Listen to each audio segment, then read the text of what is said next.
ನಮಸ್ಕಾರ ನನ್ನ ಆತ್ಮೀಯ ಗಾರ್ಡನ್ ಸ್ನೇಹಿತರೆ, ನೀವು ಮೇರಿಸ್ ಮನೆ ಗಾರ್ಡನ್ ಚಾನಲನ್ನು ವೀಕ್ಷಣೆ ಮಾಡುತ್ತಿದ್ದು ನಾನು ನಿಮ್ಮ ದೀಪಕ್ ಕುಮಾರ್ ಟಿಟಿ ತಮಗೆಲ್ಲ ಆದರದ ಸ್ವಾಗತವನ್ನು ಕೋರ್ತೇನೆ. ನಿಮ್ಮ ಮನೆಯಲ್ಲಿರುವ ಸುಂದರ ಗುಲಾಬಿ ಗಿಡ ಅಕಾಲಿಕವಾಗಿ ಒಣಗುತ್ತಿದೆಯೇ? ಅದರ ಎಲೆಗಳು ಉದುರುತ್ತಿದೆಯೇ? ಹೂಗಳು ಅರಳ್ತಾ ಇಲ್ವಾ? ಚಿಂತಿಸಬೇಡಿ. ಇಂದಿನ ವಿಡಿಯೋದಲ್ಲಿ ಸಾಯುತ್ತಿರುವ ಗುಲಾಬಿ ಗಿಡಕ್ಕೆ ಹೇಗೆ ಹೊಸ ಜೀವ ತುಂಬಬಹುದು ಅಂತ ನೋಡೋಣ. ಅದು ನೈಸರ್ಗಿಕ ಪದಾರ್ಥಗಳನ್ನು ಬಳಸಿ. ಇಂದು ತಿಳಿಸಲಿರುವ ಈ ಅದ್ಭುತ ರಹಸ್ಯ ಸಲಹೆಗಳು ನಿಮ್ಮ ಗುಲಾಬಿ ಗಿಡವನ್ನು ಮತ್ತೆ ಅರಳಿಸಿ ನಿಮ್ಮ ಕೈದೋಟದ ರಾಣಿಯಾಗಿ ಮೆರೆಯಲು ಸಹಾಯ ಮಾಡುತ್ತವೆ. ಹಾಗಿದ್ರೆ ತಡ ಮಾಡದೆ ವಿಡಿಯೋ ಶುರು ಮಾಡೋಣ ಬನ್ನಿ.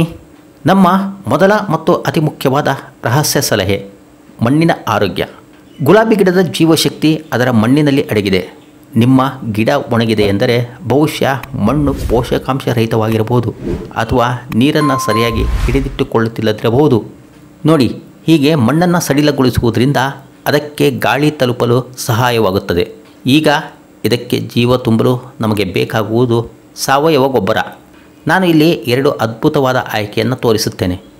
ಒಂದು ಎರೆಹುಳು ಗೊಬ್ಬರ ಅಂದರೆ ವರ್ಮಿ ಕಾಂಪೋಸ್ಟ್, ಮತ್ತು ಇನ್ನೊಂದು ನಮ್ಮ ಮನೆಯಲ್ಲಿ ತಯಾರಿಸಿದ ಅಡಿಗೆ ತ್ಯಾಜ್ಯದ ಕಾಂಪೋಸ್ಟ್. ಈ ಸಾವಯವ ಗೊಬ್ಬರಗಳು ಮಣ್ಣಿಗೆ ಬೇಕಾದ ಎಲ್ಲ ಪೋಷಕಾಂಶಗಳನ್ನು ನೀಡುತ್ತಾ ಮಣ್ಣಿನ ನೀರು ಹಿಡಿದಿಟ್ಟುಕೊಳ್ಳುವ ಸಾಮರ್ಥ್ಯವನ್ನು ಹೆಚ್ಚಿಸುತ್ತವೆ ಮತ್ತು ಸೂಕ್ಷ್ಮ ಜೀವಿಗಳ ಬೆಳವಣಿಗೆಗೆ ಅನುಕೂಲ ಕಲ್ಪಿಸುತ್ತವೆ. ಸುಮಾರು ಒಂದು ಹಿಡಿ ಎರೆ ಗೊಬ್ಬರ ಅಥವಾ ಕಾಂಪೋಸ್ಟನ್ನು ತೆಗೆದುಕೊಂಡು ಗಿಡದ ಬುಡಭಾಗದಿಂದ ಸ್ವಲ್ಪ ದೂರದಲ್ಲಿ ಹೀಗೆ ಹಾಕಿ. ಇದನ್ನು ಪ್ರತಿ 15ರಿಂದ 20 ದಿನಗಳಿಗೊಮ್ಮೆ ಮರುಕಳಿಸುತ್ತಿದ್ದರೆ ನಿಮ್ಮ ಗುಲಾಬಿ ಗಿಡ ಮತ್ತೆ ನಳನಳಿಸುವುದನ್ನು ನೋಡುತ್ತೀರಾ. ಮರೆಯಬೇಡಿ, ಮಣ್ಣು ಆರೋಗ್ಯವಾಗಿದ್ದರೆ ಗಿಡವೂ ಕೂಡ ಆರೋಗ್ಯವಾಗಿರುತ್ತದೆ.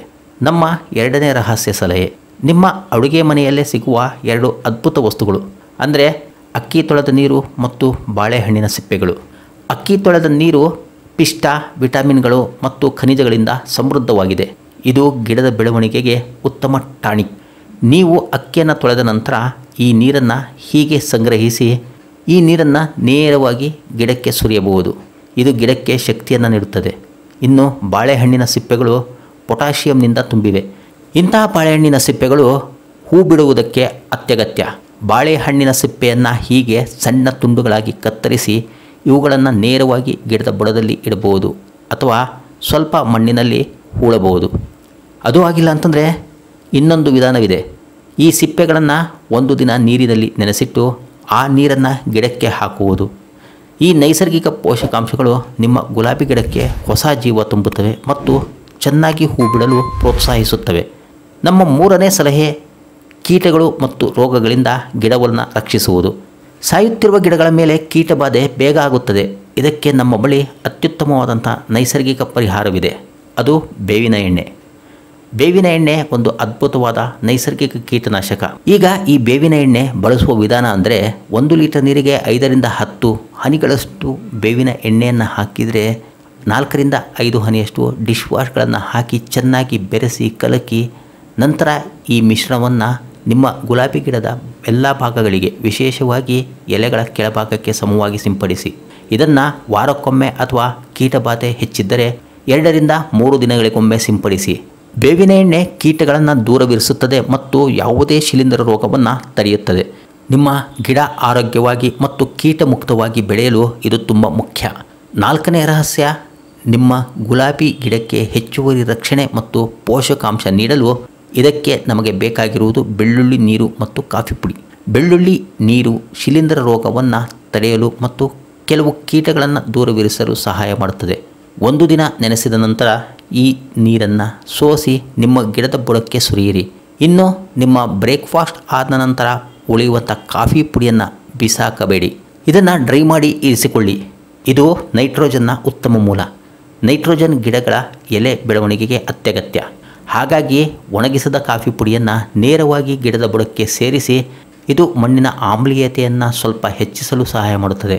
ಇದು ಗುಲಾಬಿ ಗಿಡಗಳಿಗೆ ಇಷ್ಟ, ಆದರೆ ಇದನ್ನು ಹೆಚ್ಚು ಬಳಸಬೇಡಿ. ಸ್ವಲ್ಪ ಪ್ರಮಾಣದಲ್ಲಿ ನೀಡಿದರೆ ಸಾಕು. ಈ ಸಂಯೋಜನೆ ನಿಮ್ಮ ಗಿಡಕ್ಕೆ ಬೂಸ್ಟರ್ನಂತೆ ಕೆಲಸ ಮಾಡುತ್ತದೆ.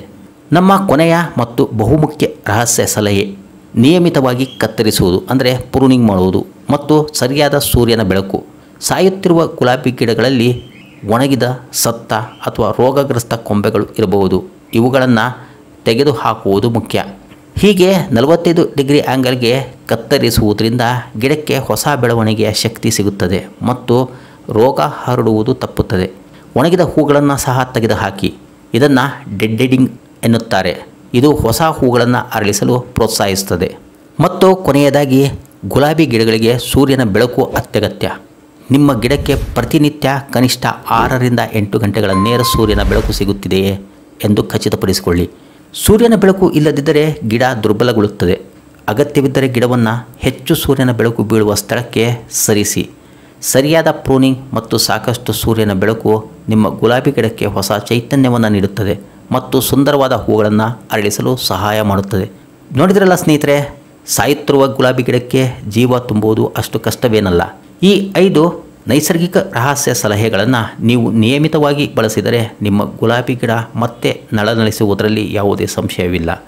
ಮಣ್ಣಿನ ಆರೋಗ್ಯ, ಅಕ್ಕಿ ನೀರು, ಬಾಳೆಹಣ್ಣಿನ ಸಿಪ್ಪೆ, ಬೇವಿನ ಎಣ್ಣೆ, ಬೆಳ್ಳುಳ್ಳಿ, ಕಾಫಿ ಪುಡಿ ಮತ್ತು ಪ್ರೂನಿಂಗ್, ಸೂರ್ಯನ ಬೆಳಕು ಈ ಎಲ್ಲವನ್ನು ಪಾಲಿಸಿ ನಿಮ್ಮ ಗುಲಾಬಿ ಗಿಡ ಕೇವಲ ಬದುಕುವುದಲ್ಲ, ಬದಲಾಗಿ ಮತ್ತಷ್ಟು ಸುಂದರವಾಗಿ ಅರಳುತ್ತದೆ. ಈ ವಿಡಿಯೋ ನಿಮಗೆ ಇಷ್ಟವಾಯಿತೆಂದು ಭಾವಿಸುತ್ತೇನೆ.